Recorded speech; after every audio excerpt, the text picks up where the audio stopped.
السلام عليكم ورحمة الله وبركاته. ازيكم يا اصحابي؟ عاملين ايه؟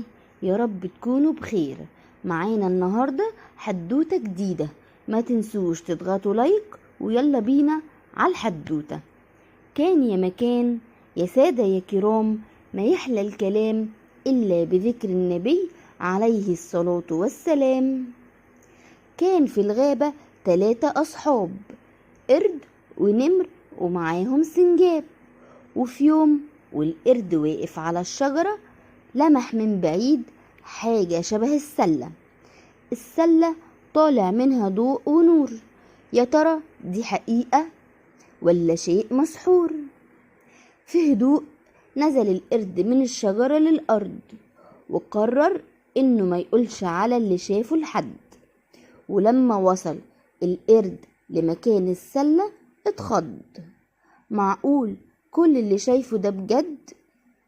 السلة مليانة أكل أشكال وألوان، ولحوم وخضار وفواكه كمان. كل يوم يصحى أصحابه من النوم يبدأوا يدوروا على أكل ليهم طول اليوم، والقرد يقول لهم معلش أصل أنا تعبان، ومرة تانية يقول هقعد في الظل علشان حران. ولما يمشوا أصحابه يتسحب القرد لوحده وياكل من السلة كل اللي نفسه ياكله.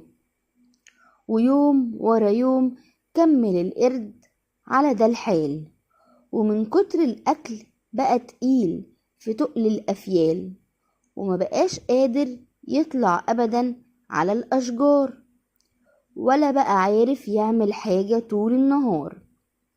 وفي مرة القرد كان رايح نفس المكان، ملقاش السلة ولا كل اللي كان فيها كمان.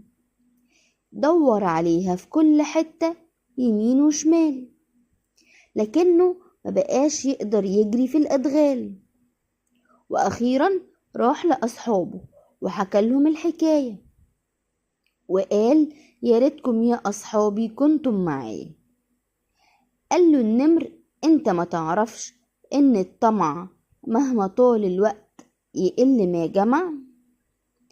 وقال له السنجاب احنا خلاص سامحناك وهنساعدك وندور على السلة معاك.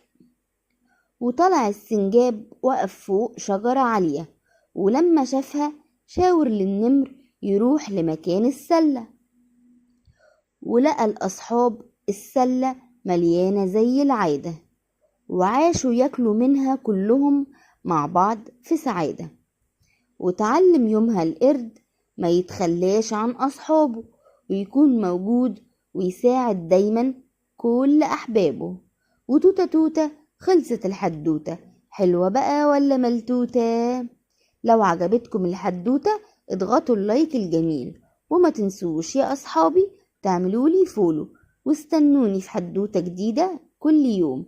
وكمان هستنى رأيكم في الكومنتات. تصبحوا على خير.